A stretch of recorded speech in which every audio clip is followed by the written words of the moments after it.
আবার চলে এসেছি একটা দুর্দান্ত চিকেনের রেসিপি নিয়ে। আজকের রেসিপি চিকেন মহারানি বা মহারানি মোর্গ। খুব সহজেই এটা বানাতে পারবেন, স্বাদে দুর্দান্ত হয়, এটুকু বলতেই পারি। চলুন দেখে নেওয়া যাক। প্রথমে আমরা চিকেনের টুকরোগুলোকে ধুয়ে একটা বড় বাটিতে নিয়েছি। সঙ্গে দিয়ে দিচ্ছি লবণ, তারপরে দিচ্ছি গোলমরিচ গুঁড়ো, এরপরে দিয়ে দিচ্ছি কাসুরি মেথি, আর দিয়ে দিচ্ছি আদা রসুন বাটা। একদম শেষে দিয়ে দিচ্ছি টক দই। পরিমাণগুলো সব স্ক্রিনে দেওয়া আছে। এবারে সব কিছু খুব ভালো করে মাখিয়ে নিচ্ছি। মাখিয়ে নেওয়ার পরে এটাকে ঢেকে রেখে দেবো 1 ঘন্টার জন্য।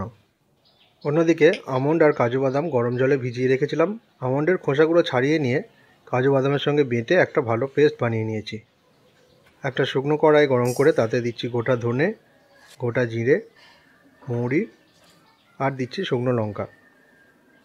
এগুলো শুকনো কড়াইয়ে একটু ভেজে নিয়ে সুগন্ধ বেরোলে নামিয়ে রেখে ঠান্ডা করে সুন্দর করে গুঁড়ো করে নেব।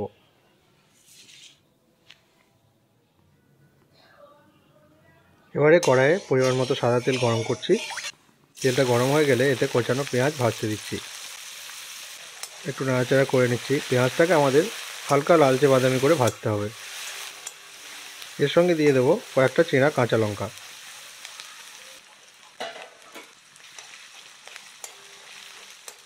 কিছুক্ষণের মধ্যেই পেঁয়াজটা হালকা লালচে রং হয়ে যাবে। এরপরে ম্যারিনেট করা চিকেনটা দিয়ে দিচ্ছি। এবারে চড়া আঁচে 10 মিনিটের জন্য চিকেনটাকে ভালো করে নাড়াচাড়া করে একটু কষিয়ে নেব। এই সময় কিন্তু ভালো করে নেড়ে নিতে হবে, কারণ চিকেনটা এই সময় ভালো করেই ভাজা হয়ে যাবে। 5 মিনিট চড়া আঁচে এভাবে কষিয়ে নেওয়ার পরে অন্তত 10 মিনিট একটু কম আঁচে আরও কষতে হবে। তার মানে চিকেনটা মোট 15 মিনিট খুব ভালো করে কষাতে হবে। একটু পরেই চিকেন থেকে জল ছাড়তে থাকবে।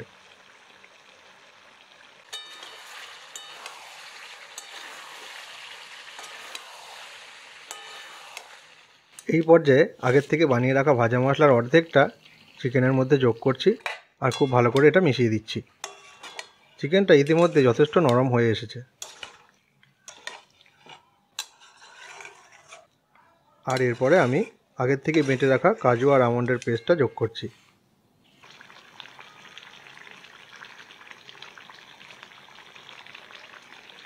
বাদামের পেস্টটা দেওয়ার পরে পরিমাণ মতো লবণ দিয়ে দিচ্ছি অল্প করে। মশলা কষানোর সময় অল্প কিছুটা লবণ দিলে স্বাদটা আরও ভালো হয়। এছাড়াও ম্যারিনেট করার সময় তো লবণ দেওয়াই ছিল, তবুও যাতে মশলায় ভালো স্বাদ হয় সেই জন্য এই পর্যায়ে সামান্য একটু লবণ দিলাম। ভালো করে নেড়েচেড়ে দিয়ে এর সঙ্গে দুধ যোগ করছি। এই পর্যায়ে কিন্তু ক্রিমও যোগ করা যেতে পারে, সেক্ষেত্রে সামান্য গরম জল এর সঙ্গে মিশাতে হবে। দুধ দিয়ে বেশ কিছুক্ষণ কম আঁচে ফুটিয়ে নিতে হবে। নাড়াচাড়া করতে থাকছি যাতে নিচের দিকে লেগে না যায়। এভাবে অন্তত 15 মিনিট কম আঁচে রান্না করতে হবে। এরপরে আমি একটু চিনি যোগ করছি আর তার সঙ্গে দিয়ে দেবো ধনেপাতা কুচি। এবারে সব কিছু খুব ভালো করে মিশিয়ে দেবো আর অন্তত 5 মিনিট মতো ফুটিয়ে ঝোলটা ঘন করে নেব। রান্নার একদম শেষ পর্যায়ে আগের থেকে রেখে দেওয়া বাকি ভাজা মশলাটাও দিয়ে দিলাম। এবারে সব কিছু খুব ভালো করে নেড়ে মিশিয়ে দিচ্ছি। আর মাত্র কিছুক্ষণ রান্না করলেই আমাদের এই রান্নাটা সম্পূর্ণ হবে। ঝোলটা ঘন হওয়া পর্যন্ত রান্না করছি। এই পর্যায়ে আঁচ বন্ধ করে আর 5 মিনিট রেখে পরিবেশন করব। আর এইভাবেই আমাদের চিকেন মহারানি বা মোর্গ মহারানি তৈরি হয়ে গেল। এটা ফ্রায়েড রাইস বা যে কোনো রকম রুটির সঙ্গেই দুর্দান্ত খেতে লাগে।